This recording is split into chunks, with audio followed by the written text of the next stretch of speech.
भाई दोस्तों, आपका स्वागत करते हैं हमारे सद्बुद्ध चैनल में जिसका नाम है स्टैटिक्स। तो चलिए आगे की कहानी को हम लोग ध्यान से अच्छे से समझते हैं कि क्या कब हुआ, कैसे हुआ, क्यों हुआ।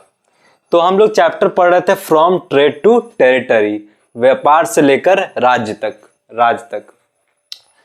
तो हम लोग लास्ट पढ़ रहे थे कि कैसे फरमान का मिसयूज कर रहे थे। कौन मिसयूज कर रहे थे? अंग्रेज मिसयूज कर रहे थे। लेकिन जो बंगाल के नवाब थे मुर्शद कुली खान, उनकी हिम्मत नहीं हो रही थी कि औरंगजेब के खिलाफ आवाज उठाएं। औरंगजेब कौन थे? मुगल साम्राज्य के बादशाह औरंगजेब के खिलाफ आवाज उठाएं। क्योंकि मैंने आपको बता दिया था, बाबर से लेकर औरंगजेब तक जो 6 मुगल एम्पायर थे वो पावरफुल मुगल एम्पायर थे। उनका पकड़ था पूरे हिंदुस्तान में, इसलिए किसी की चू तक करने की हिम्मत नहीं होती थी। लेकिन जब औरंगजेब मरे, शाह आलम 1 आए, शाह आलम 2 आए, तब जो नवाब थे बंगाल के मुर्शद कुली खान, वो आवाज उठाने लगे। उन्होंने क्या कर लिया? अपना रीजनल किंगडम स्टैब्लिश कर लिया। मैंने बताया कैसे।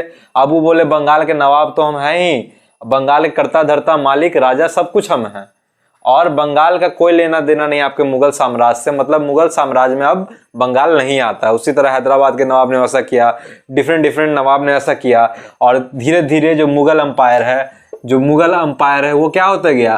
धीरे धीरे मुगल अंपायर छोटा होते गया, डिक्लाइन करते गया। मुगल एम्पायर का, मुगल का पावर डिक्लाइन। ठीक है, यहां तक समझ लेते हैं। अब देखिए क्या होता है। तो जब बंगाल आजाद हुआ, तो जब मुर्शद कुली खान जब बोले कि बंगाल अब आजाद है, बंगाल पे मेरा राज है, बंगाल अब मुगल साम्राज्य का हिस्सा नहीं है, तो कौन नवाब थे? मुर्शद कुली खान थे ऑब्वियसली नवाब। उसके बाद मुर्शद कुली खान के बाद कौन नवाब बने? मुर्शद कुली खान के बाद और भी नवाब बने, लेकिन 3 इंपॉर्टेंट नवाब रहे हैं जो पावरफुल नवाब रहे हैं। जैसे कैसे मैंने बताया, 6 मुगल एम्पायर जो पावरफुल रहे हैं, जिनका पकड़ पूरे हिंदुस्तान पे रहा है। उसी तरह 3 जो नवाब थे बंगाल के, उनका पकड़ पूरे बंगाल पे अच्छी तरीके से था। 3 पावरफुल नवाब, उन तीनों का नाम सुनिएगा ध्यान से। मुर्शिद कुली खान, अली वर्दी खान, और कौन सा? और एक आखिरी हैं, सिराज उद दौला। ठीक है, ये 3 जो नवाब रहे बंगाल के ये 3 जो नवाब रहे हैं वो पावरफुल नवाब रहे हैं। इनका जो पकड़ है पूरे नवाब के, पूरे बंगाल के नब्ज नब्ज तक रहा है, और इनके खिलाफ किसी ने आवाज उठाने की हिम्मत कभी नहीं की थी उस समय। ठीक है, ये हो गया।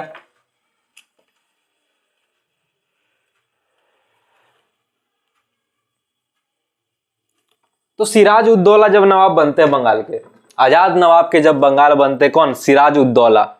तो सिराज उद दौला का सीधे मना कर दिए। सिराज उद दौला क्या सीधे मना कर दिए? सिराज उद दौला सीधे मना कर दिए कि कंपनी को टैक्स हम माफ नहीं करेंगे।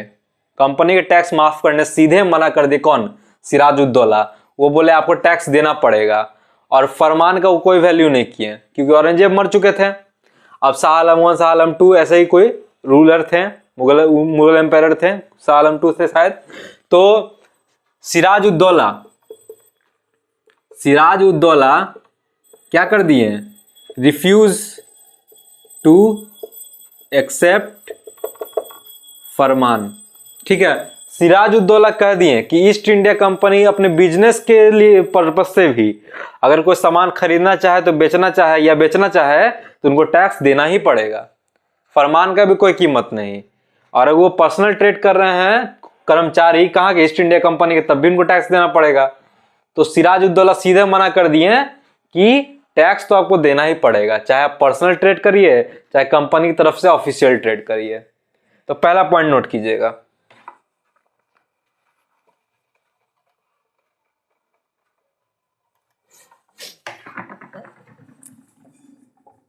Siraj ud Daula refused to accept फरमान्स। ठीक है, दूसरा point, he wanted no interference of Britishers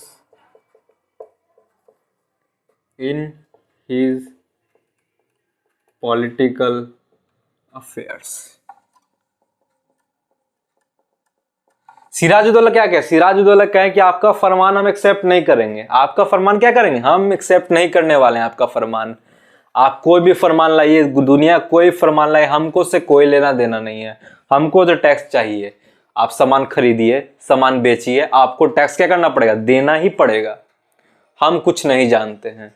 दूसरा बात कि आपको कोई हक नहीं बनता है, आपको मतलब अंग्रेज आपको कोई हक नहीं बनता है कि आप हमारे पॉलिटिकल मैटर में क्या करें? इंटरफेयर करें। मेरे पॉलिटिकल मैटर में आप क्या घुसें, इसका कोई तुक नहीं बनता है। आप अपना काम करिए और साइड निकलिए। ठीक है, ये कहे कौन कहे? सिराजुद्दौला ये बात कह दी है। और सिराजुद्दौला देखिए, जो अंग्रेज थे, Britishers wanted a puppet ruler but Sirajuddaula refused. जो अंग्रेज थे, अंग्रेज चाहते थे कि बंगाल का नवाब रहे, जो नवाब है वो रहे, लेकिन चेहरा उसका रहे, नवाब नाम के लिए वो रहे, लेकिन रूल मेरा चले। तो इस बात को भी पपेट रूलर बनने से मना कर दिए। कौन? सिराजुद्दौला। देखिए, सिराजुद्दौला 3 बात ध्यान से रखिएगा, 3 बात ध्यान से याद रखिएगा। पहला बात कि सिराजुद्दौला फरमान को एक्सेप्ट करने से मना कर दिए, मतलब कि आप सामान खरीदिए, सामान बेचिए, चाहे आप ऑफिशियली ईस्ट इंडिया कंपनी सामान खरीदिए, चाहे ईस्ट इंडिया कंपनी सामान बेचिए, तरफ से आपको टैक्स देना पड़ेगा। या फिर आपका कोई ईस्ट इंडिया कंपनी कर्मचारी कोई सामान खरीदता अपने पर्सनल ट्रेड के लिए, मतलब अपनी वाइफ के लिए हार खरीदा, तब इसको टैक्स देना है। चाहे हार बेचा या कोई भी काम खरीदा या बेचा कोई भी सामान, तो उसको टैक्स देना ही पड़ेगा। और दूसरा कि अंग्रेज आपको हक नहीं बनता है। क्या हक नहीं बनता है? कि हमारे पॉलिटिकल मैटर में, राजनीतिक मैटर में आप इंटरफेयर करें। आप इंटरफेयर करने सीधा ही मना कर दिया, आप नहीं कर सकते हैं। और कहा ब्रिटिशर्स क्या चाहते थे? ब्रिटिशर्स चाहते थे पपेट रूलर हो, मतलब चेहरा किसी और का हो, दुनिया को लगे रूल वो कर रहा है। मतलब बंगाल के रूलर कौन थे? बंगाल के रूलर थे सिराजुद्दौला। मतलब सिराजुद्दौला दुनिया के नजर में आप रूलर हैं, आप राज कर रहे हैं, लेकिन राज मेरा रहेगा। आप बस नवाब है नाम के लिए, चेहरा आपका है, लेकिन जो हम कहेंगे वो होगा। ऐसा कौन चाहता था? अंग्रेज चाहते थे। लेकिन सिराजुद्दौला ऐसा करने से क्या कर दिए? मना कर दिए। ठीक है, यही सब कारण बना कि अंत में क्या, कौन सा लड़ाई हुआ? Battle of Plassey. कौन सा लड़ाई हुआ? Battle of Plassey. 1757 में ये लड़ाई, बैटल ऑफ प्लासी का युद्ध हुआ 1757 में। ये सब कारण के कारण किसके बीच हुआ? Between Sirajuddaula and East India Company. ठीक है, ईस्ट इंडिया कंपनी और सिराजुद्दौला के बीच लड़ाई हुआ, बैटल ऑफ प्लासी। और ये जान के आप हैरान हो या ना हो, लेकिन जो सिराजुद्दौला हैं जीतते जीतते हार गए ईस्ट इंडिया कंपनी से बैटल ऑफ प्लासी में। और ये कैसे, अगर जानना है तो हमारे साथ बने रहें, अगले वीडियो में मिलते हैं। तब तक के लिए हमारे चैनल को करें सब्सक्राइब, लाइक एंड शेयर। हमारा मकसद है हर बच्चे तक फ्री और क्वालिटी एजुकेशन पहुंचाना। धन्यवाद, जय हिंद।